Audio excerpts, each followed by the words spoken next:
벌써 10월 오늘 첫 번째 주일을 맞이하였습니다. 10월의 첫 주일을 맞이하여서 왕이신 하나님 앞에 예배하는 우리 모든 성도님들 가운데 예배를 통해 주시는 하나님의 크신 은혜와 평강이 함께 하시기를 주님의 이름으로 간절히 축복합니다. 가만히 생각해 보면 요즘처럼 신앙생활을 하기가 어려운 시기도 없는 것 같습니다.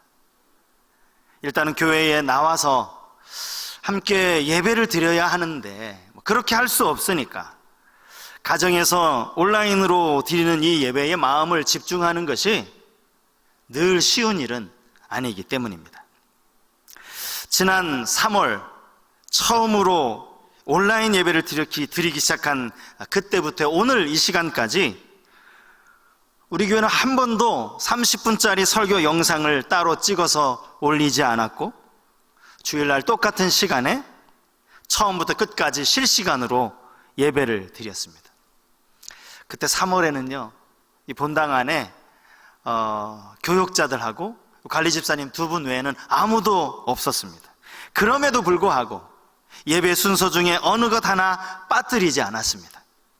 왜 그렇게 했는지는 성도님들도 아마 잘 알고 계실 겁니다. 예배는 단순히 눈으로 보는 것이 아니기 때문입니다. 또 설교를 듣는 것으로 예배의 전부가 아니라는 것을 우리가 알고 있기 때문입니다. 그러면서도 한편으로는 이런 생각이 들었습니다. 온라인으로 예배드리는 성도님들 가운데 얼마나 많은 분들이 임예송의 찬송을 큰 소리로 같이 따라 부르고 참회의 기도 시간에 진실된 마음으로 하나님께 참회의 기도를 드리고 회중 찬송을 부를 때에는 정성껏 그 찬송을 함께 따라 부르시는 분들이 과연 몇 분이나 될까라는 생각이었습니다. 물론 처음에야 그렇지 않으셨겠죠. 하지만 기간이 길어지면서 처음의 마음가짐과는 갈수록 달라질 수밖에 없는 것이 당연한 일이기 때문입니다. 모든 종교 활동을 비대면으로만 가능하다고 하는 이 정부의 방역 조치가 내려졌을 때 몇몇 교회들이 끝까지 대면 예배를 고집하면서 외쳤던 구호가 있습니다. 예배는 성도에게 있어서 생명과도 같다. 사실 이 말에 동의하지 않는 목회자나 성도는 한 사람도 없을 겁니다. 다만 현재의 상황이 국민 모두가 조심해야 하는 상황이다 보니까 교회도 정부의 요청대로 따르는 것이 좋겠다 싶어서 거기에 응한 것뿐이죠. 비록 비대면 예배를 드리고는 있지만 예배가 우리에게 생명과도 같다라는 이 사실은 틀린 말이 아닙니다. 우리가 결코 잊어서는 안 되는 그런 사실입니다. 결코 소홀히 해서는 안 된다는 것이죠. 요즘은 이전보다 생각하는 시간들이 좀 많아진 것 같습니다.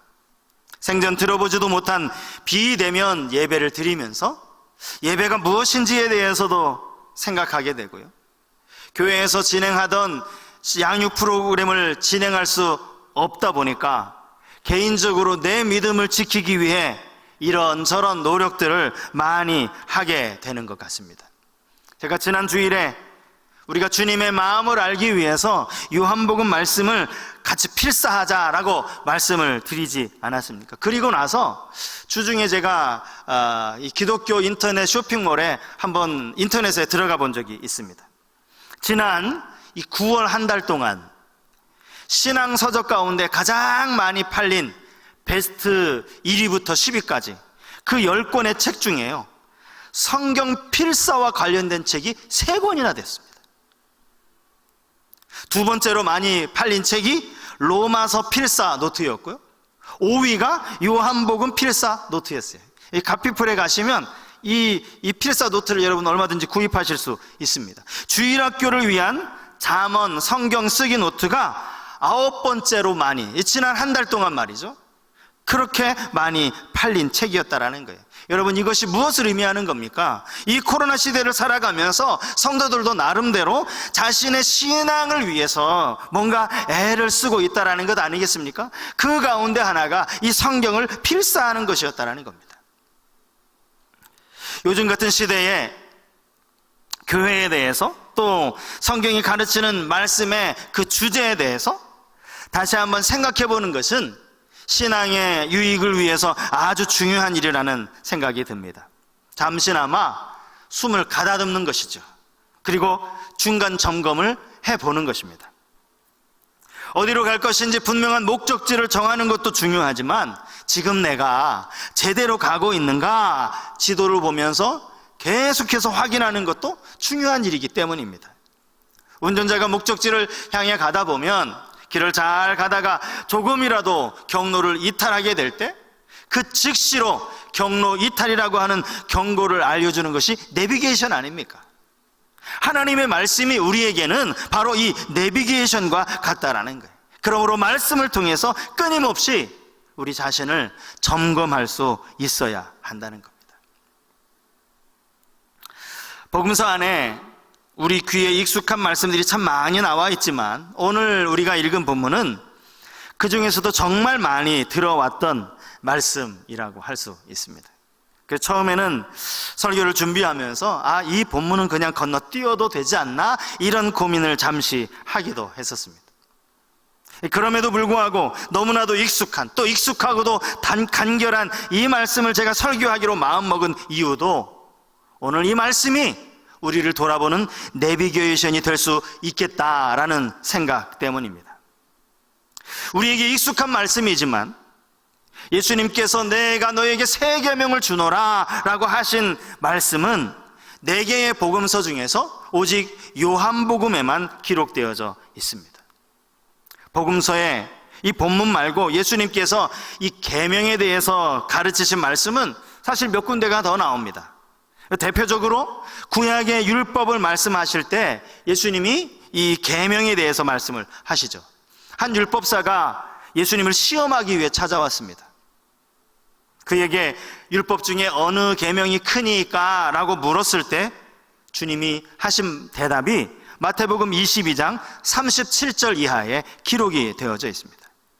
예수께서 이르시되 내 마음을 다하고 목숨을 다하고 뜻을 다하여 주 너희 하나님을 사랑하라 하셨으니 이것이 크고 첫째 되는 계명이요 둘째도 그와 같으니 내 이웃을 내 자신과 같이 사랑하라 하셨으니 이 두 계명이 온 율법과 선지자의 강령이니라. 이 중에서 첫 번째 계명은 신명기 6장에 나와 있는 쉐마의 말씀이고요, 두 번째 계명은 레위기 19장 18절에 기록되어져 있는 역시 율법의 말씀입니다. 원수를 갚지 말며 동포를 원망하지 말며 내 이웃 사랑하기를 내 자신과 같이 사랑하라. 나는 여호와이니라. 하나님 사랑과 이웃 사랑, 이것이 모세가 전한 율법의 두 뿌리입니다. 본문에 예수님께서 새 계명이라고 말씀하신 것도 바로 이 율법을 염두에 두고 하신 말씀입니다. 주님은 본문에서 율법의 계명과 비교되는 새로운 계명을 말씀하시고 계시는 겁니다. 그런데요, 오늘 우리가 자칫 지나가기 쉬운 말씀이 그 앞에 기록되어져 있는 말씀입니다.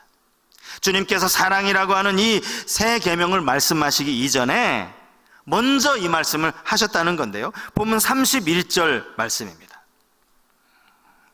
그가 나간 후에 예수께서 이르시되 지금 인자가 영광을 받았고 하나님도 인자로 말미암아 영광을 받으셨도다. 예수님도 영광을 받았고 예수님으로 말미암아 하나님도 영광을 받으셨다라는 말씀입니다. 이 영광이라는 단어가 32절에도 또 계속해서 반복되어져 사용이 됩니다. 총 4번이나 사용이 되고 있습니다. 그럼에도 불구하고 이 말씀은 우리가 언뜻 보면 이게 도대체 무슨 뜻인지 이해하기가 쉽지 않은 말씀입니다. 영광이라는 단어의 사전적인 의미는요, 빛나고 아름다운 영예, 이렇게 되어 있습니다. 그래서 성경에서는 이 영광이라는 단어가 주로 하나님과 연결되어져서 사용이 되고 있습니다. 지극히 높은 곳에서는 하나님께 영광이요, 땅에서는 하나님이 기뻐하신 사람들 중에 평화로다. 아기 예수님 탄생하셨을 때 천사들이 기쁨으로 찬송하는 그 찬송의 내용 아닙니까? 너희가 열매를 많이 맺으면 내 아버지께서 영광을 받으실 것이요 너희는 내 제자가 되리라. 주님이 포도나무 비유를 말씀하시면서 들려주신 말씀입니다. 배우가 시상식에서 대상이라고 하는 이 최고의 큰 상, 영예를 안게 되었을 때 수많은 사람들의 박수와 갈채를 받으면서 소감으로 말할 수 있는 것이 바로 이 영광이라는 단어입니다. 그런데 주님은 지금 이 말씀을 하는 시점이 언제입니까? 가룟 유다가 예수님이 건네주신 떡을 받고 밖으로 나간 시점입니다. 내가 하는 일을 속히 하라, 이 말씀이 떨어지기가 무섭게 유다는 그 자리에서 일어나 밖으로 나갔습니다. 캄캄한 밤이었다라고 성경은 말씀하고 있습니다.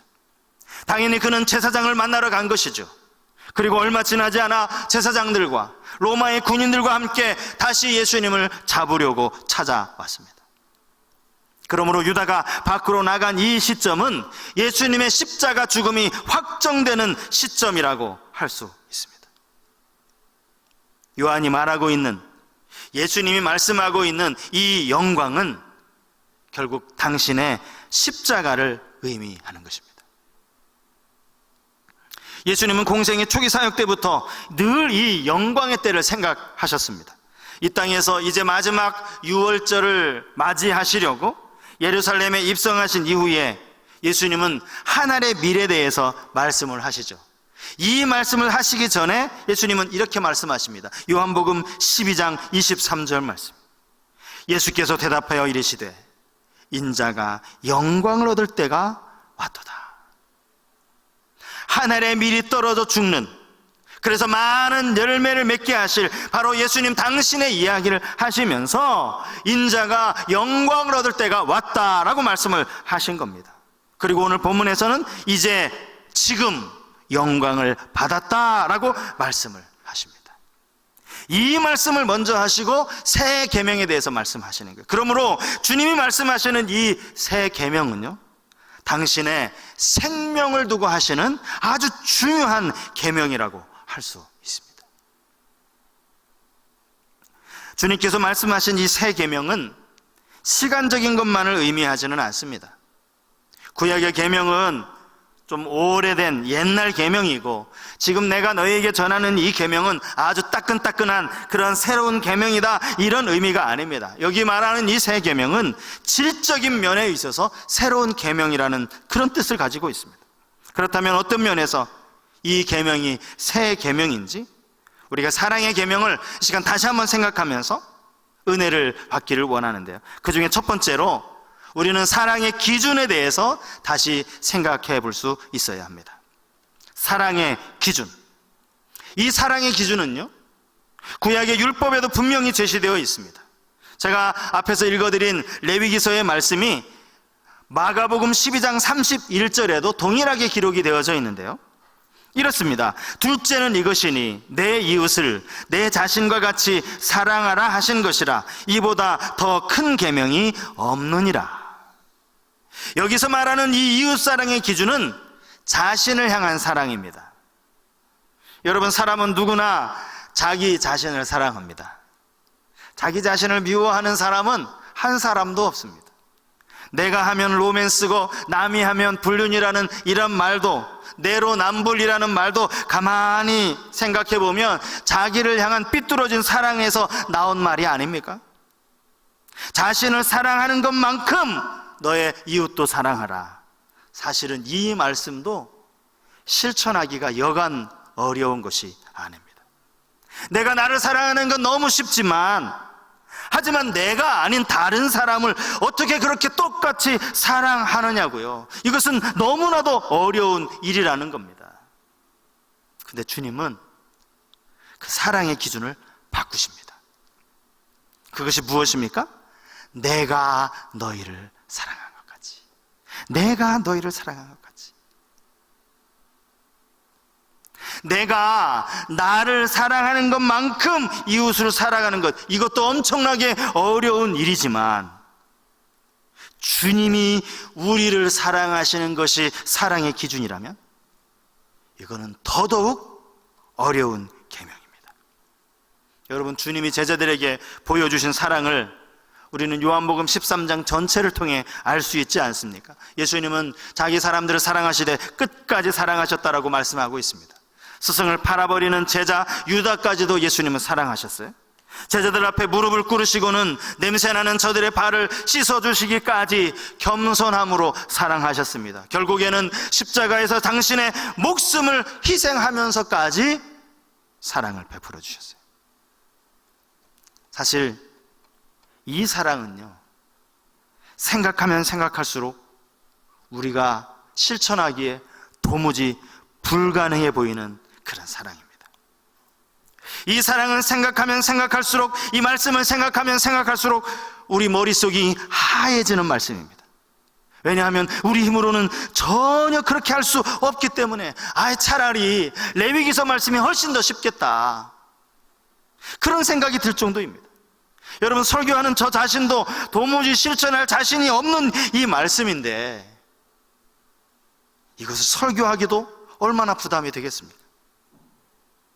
하지만 분명한 것 한 가지는요, 예수님을 제외한 그 어떤 사람도 예수님처럼 사랑할 수 없다는 사실이에요. 먼저는 우리가 이것을 인정해야 합니다. 인간은 아무리 오랜 시간 신앙의 훈련을 쌓고 아주 깊은 영성을 소유하고 있다 하더라도 결코 예수님과 똑같이 사랑할 수 없는 존재라는 거예요. 실제로 이 말씀을 예수님 발치에서 예수님 앞에서 직접 들은 제자들 중 그 어느 누구도 예수님과 똑같이 이 말씀대로 사랑한 사람은 없습니다.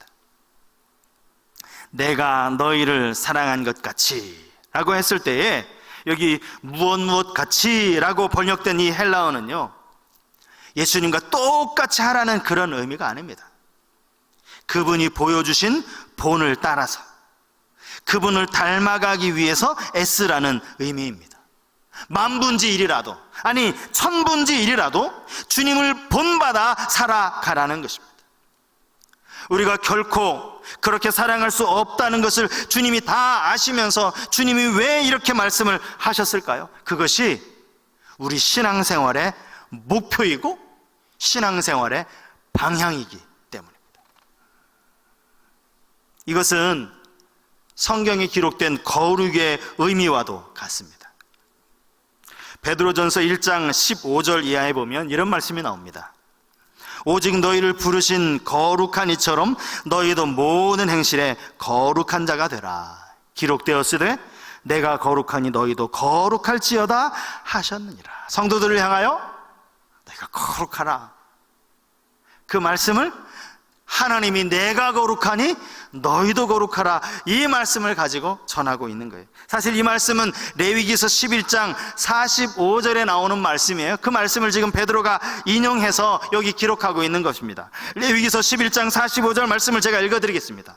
나는 너희의 하나님이 되려고 너희를 애굽 땅에서 인도하여 낸 여호와라. 내가 거룩하니 너희도 거룩할지어다. 레위기서 하면 그 말씀을 하나님이 언제 이스라엘 백성들에게 주셨는지 우리가 금방 이해할 수 있습니다.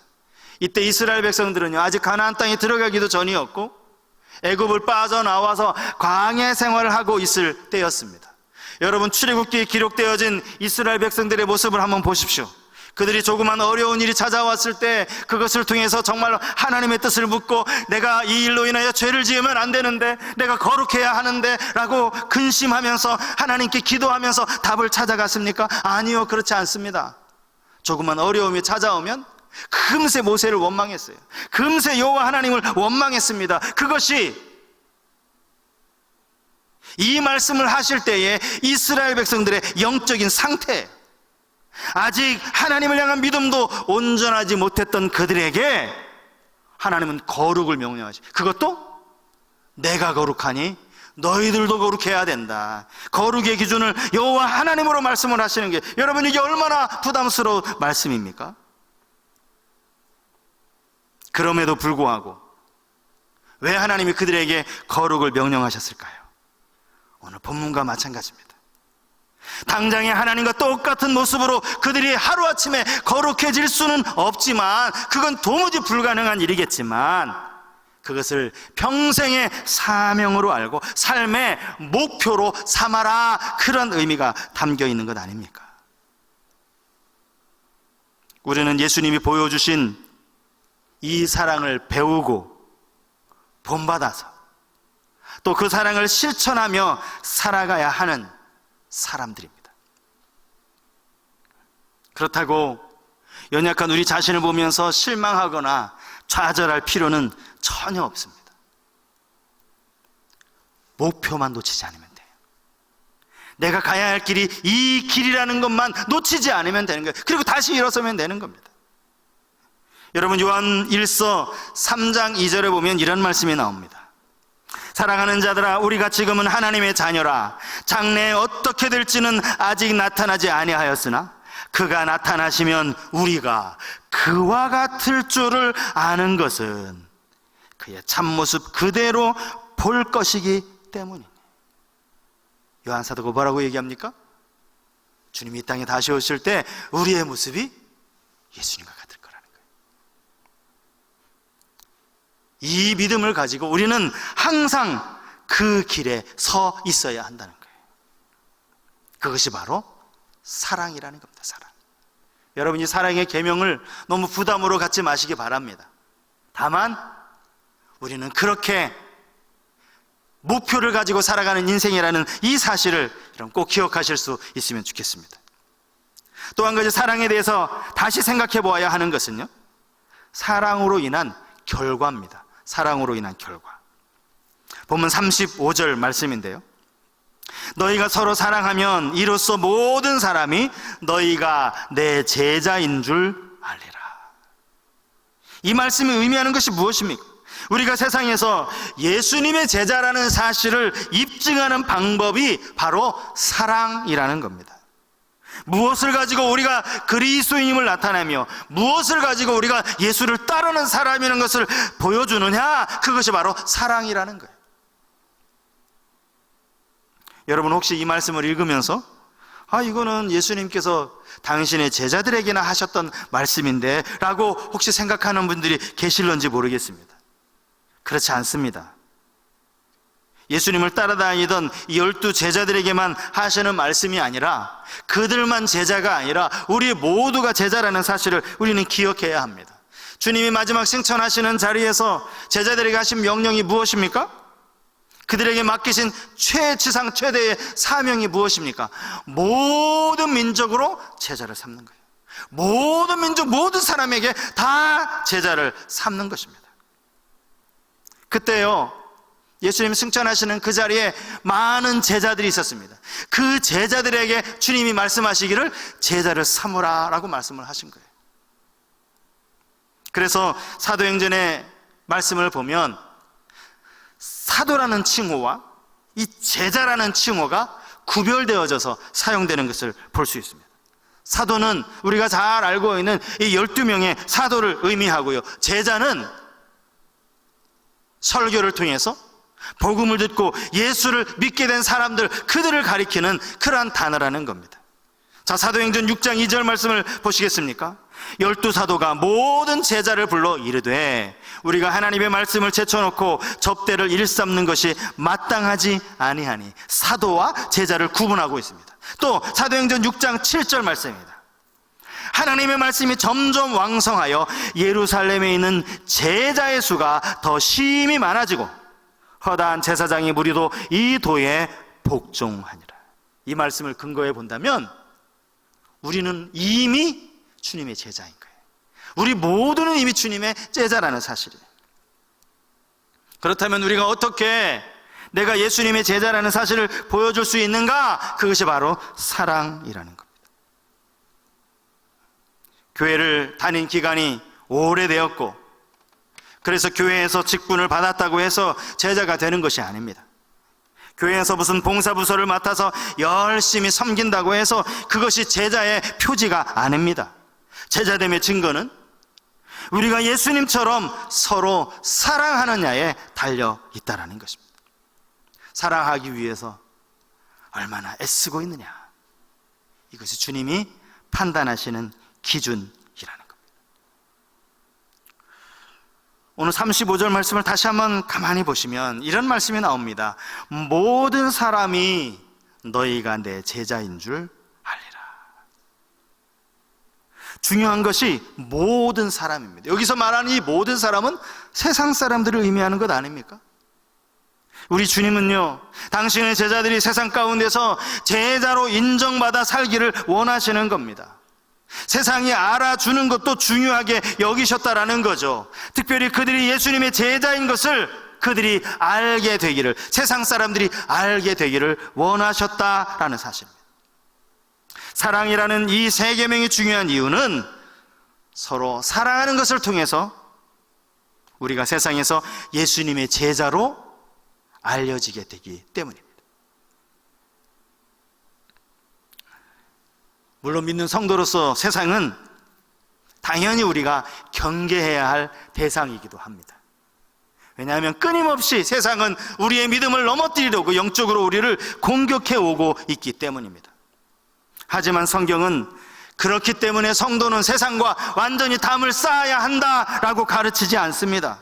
세상에서 오히려 선한 영향력을 발휘해야 한다라고 말씀하고 있습니다. 세상 사람들에게 예수 그리스도의 빛을 비추어야 하고, 우리가 그리스도인이라는 것, 우리가 주님의 제자라는 사실을 알려주어야 한다라고 그렇게 가르치고 있는 겁니다. 사실 교회 안에는요, 제자들이 참 많습니다. 제자 훈련을 하는 교회는 제자 훈련을 통해서 제자가 되기도 하고요, 또 기도 생활을 열심히 하고 열심히 봉사하시는 분들을 또 제자라고 그렇게 부르기도 합니다. 그렇게 교회 안에서 주님의 제자가 되는 것도 중요하지만, 주님은 우리가 세상에서 모든 사람들에게 제자로 인정받는 것을 더 중요하게 여기신다는 사실입니다. 알게 되면 영향을 받기 마련입니다. 단순히 그것도 지식적인 알미 아니라 삶을 통해서 이해하게 된다면 거기에는 반드시 영향력도 함께 역사한다는 사실을 우리는 기억해야 합니다. 제가 말씀을 준비하면서 제 마음에 또 한 가지 기도 제목이 생겼어요. 이건 우리 모두가 함께 기도해야 할 기도 제목이라고 할 수 있을 겁니다. 하나님, 제가 단순히 직분을 가지고 사람들에게 알려지는 것이 아니라 그리스도의 제자로 알려지기를 원합니다. 목사라고 하는 타이틀로 사람들에게 알려지기보다 예수를 닮아가는 사람으로 그렇게 알려졌으면 좋겠다는 그런 간절한 소원이 생기는 거예요. 여러분, 우리 모두가 세상 가운데 정말 주님의 제자로 그렇게 인정되어지고 알려지는 그런 은혜가 있기를 축복합니다. 서로 사랑하라라는 이 말은 주님께서 친히 삶으로 보여주신 가장 소중한 계명입니다. 우리는 주님을 믿고 따르는 제자로서 이 계명을 부여받았습니다. 오늘 우리가 사랑의 계명을 한번 다시 생각해 보았는데요, 이 말씀을 통해서 우리 자신을 깊이 돌아볼 수 있기를 바랍니다. 나는 정말 주님이 하신 것처럼 사랑하고 있는가? 나는 정말 주님이 기뻐하시는 제자라는 사실을 세상에 사람들이 알 수 있도록 그것을 보여주고 있는지, 그렇게 우리의 삶으로 예수 그리스도의 제자됨을 증거하는 우리 모든 성도님들 되실 수 있기를 주님의 이름으로 축복합니다. 오늘 우리가 말씀을 생각하면서 이 찬양 함께 부르고 기도했으면 좋겠습니다. 십자가 그 사랑 멀리 떠나서.